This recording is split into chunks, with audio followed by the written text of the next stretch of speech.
So welcome back to project-based learning, right? I know the last 2 weeks, that's all you've been thinking about. That little box, that little Julia's looking at me like, yeah, right, Dana. No, no. Do you remember this number from last time? Yes. Okay, 84,600 seconds. That's how many seconds we have in a, do you remember that? Day. Wow. Okay. That 84,600 seconds that we have in the day. So what are you doing with those 84,600 seconds in your day?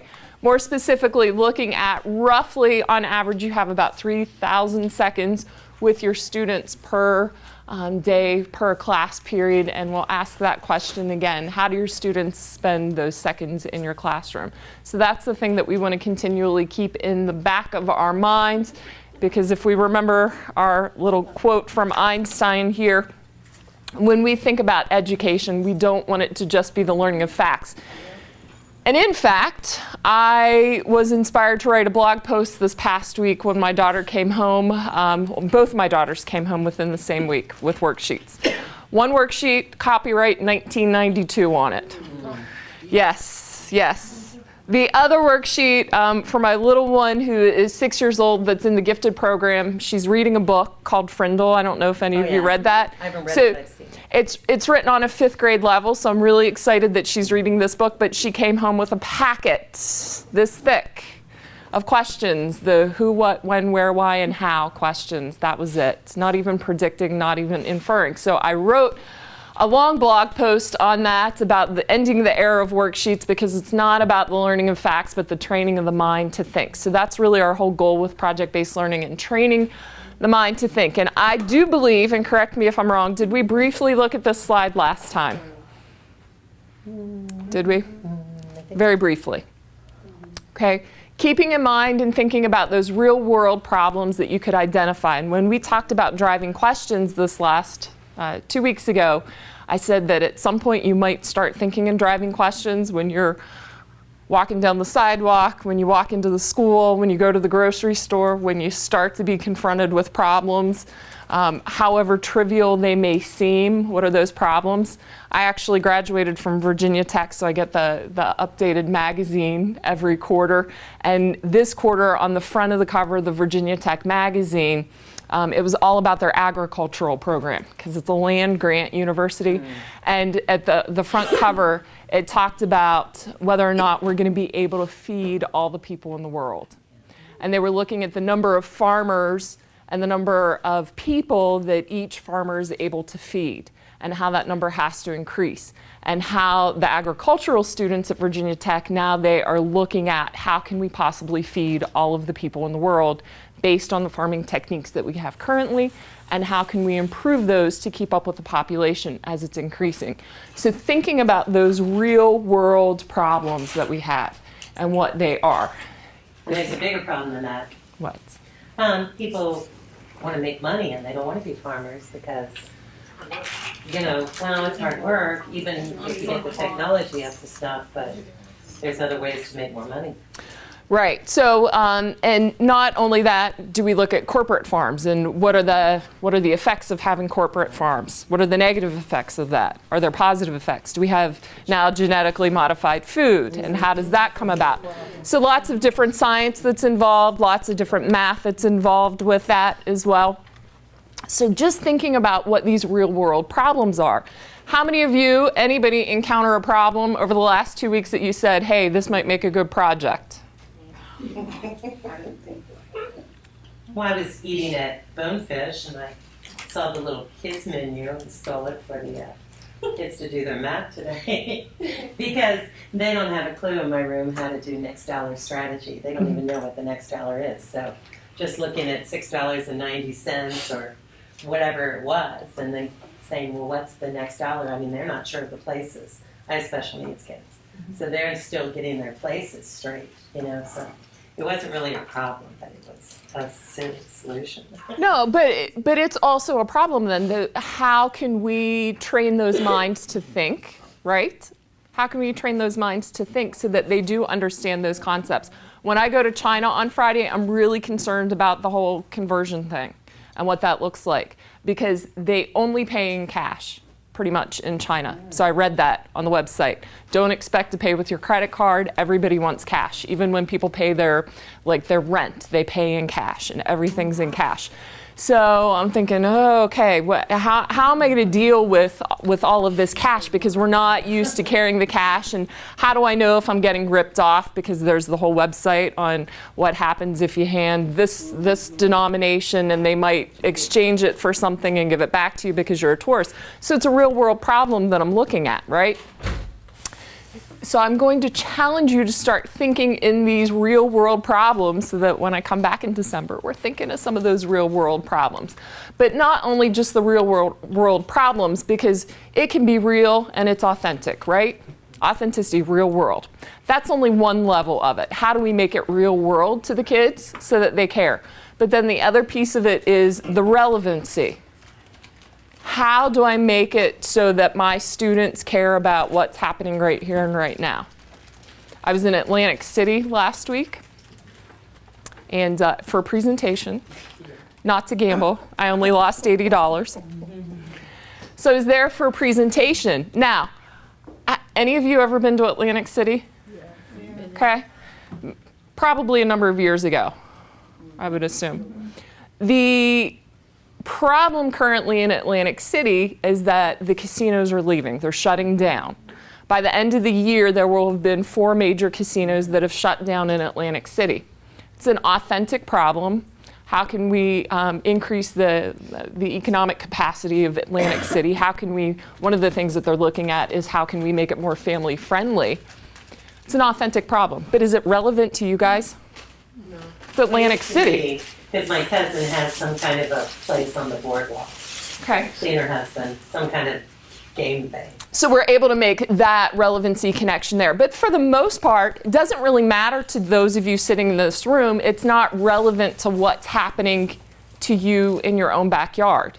But could we take the same sort of concepts with the economy and apply it here in your backyard in Cincinnati, and then it becomes much more relevant to you?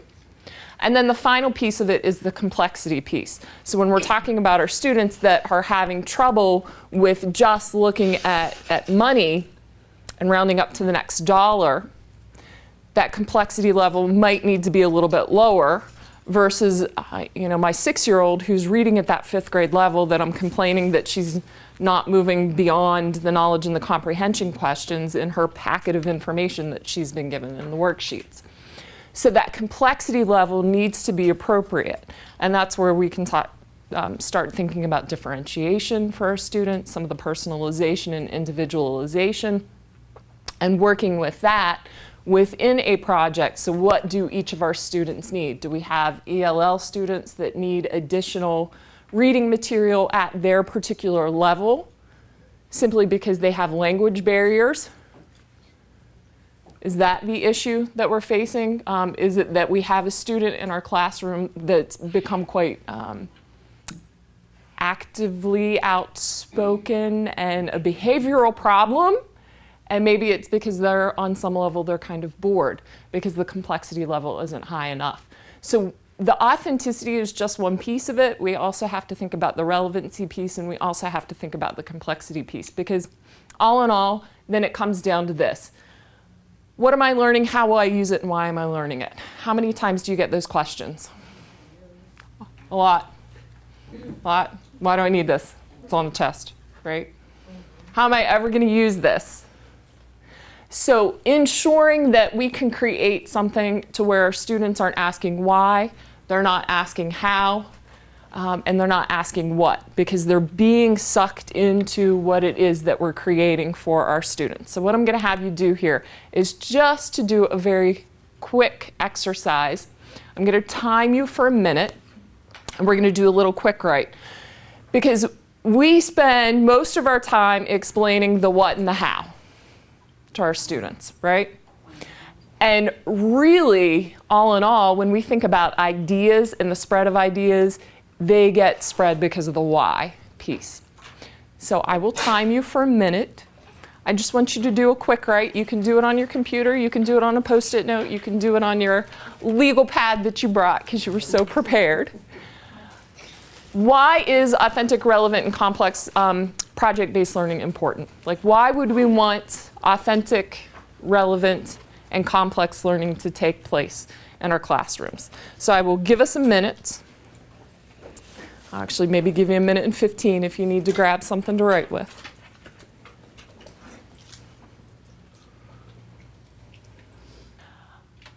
And why don't you take about a minute, minute and a half at your tables to kind of talk about what you have, and then we'll share out some of that information. Mine's pretty surface. I would like to hear just a report out from each of the tables. Just a summary. What did you talk about in terms of why it's necessary to have authentic, relevant, and complex learning that takes place within the classroom? Do you want to go first? Oh, sure. Okay.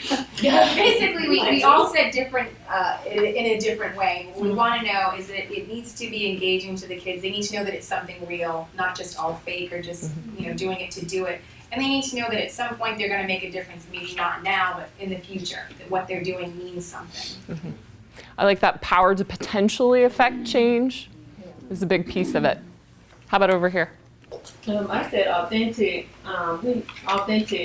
for originality, because if it's already done, I mean, why are we wasting our time trying to do it over again? So, I mean, it's like, why reinvent the wheel?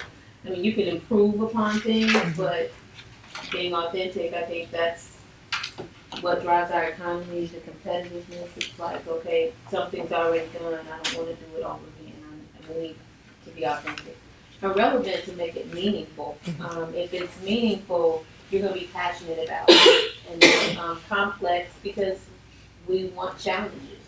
You know, who doesn't want a challenge? If you look at something that's just easy, I mean, a lot of times students don't care about it because it's like, I don't care about this. That's going to cause them to not care about it. I know it's going to cause me to not care about it. When I am in PD and I have something that's basic or common sense, I'm wasting my time.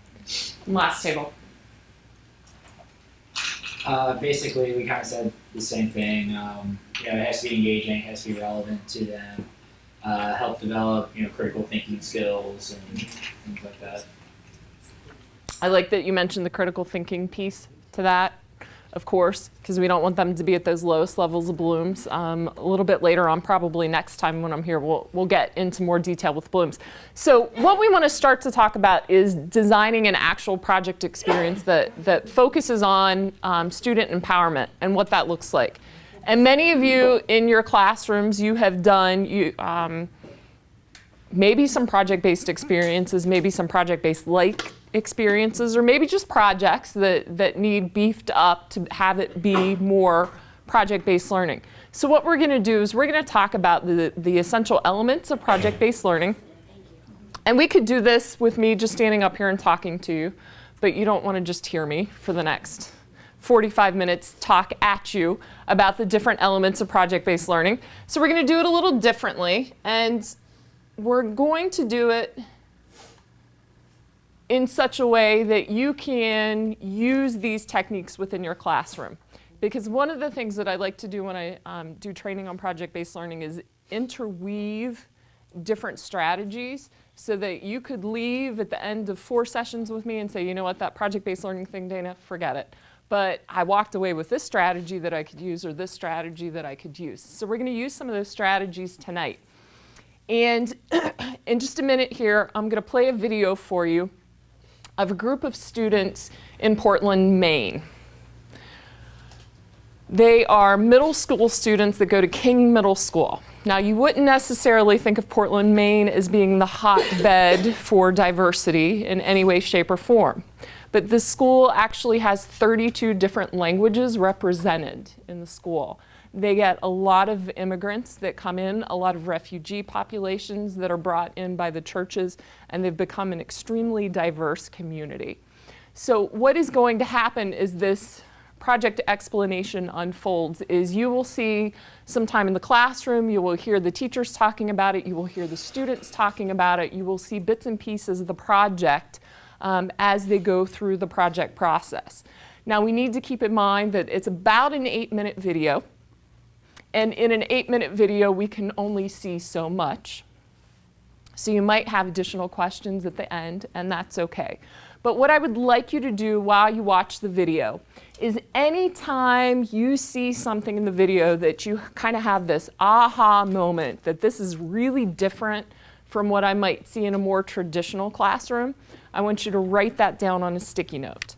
I would prefer that you use, I wouldn't prefer, I'm going to request that you use one aha moment per sticky, and that you come up with, I'm going to challenge you here to come up with at least 4 of those aha moments. Now, if you need to, and you're one of those people that needs to process, once the video is over, I will give you additional time if you need to write down your aha moments at that point. Don't feel like you have to rush and get them all down during the video if you want to focus more on the video itself. You may come up with more than 4. You might have 10. It's really up to you. But anytime you see that element that stands out as being different than what you might see in a more traditional classroom, that's going to become your aha moment, and you are going to write it down on a sticky.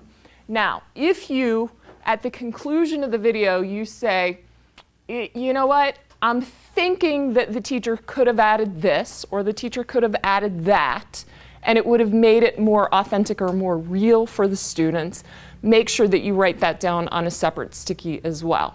But again, I will give you plenty of time once the video is over.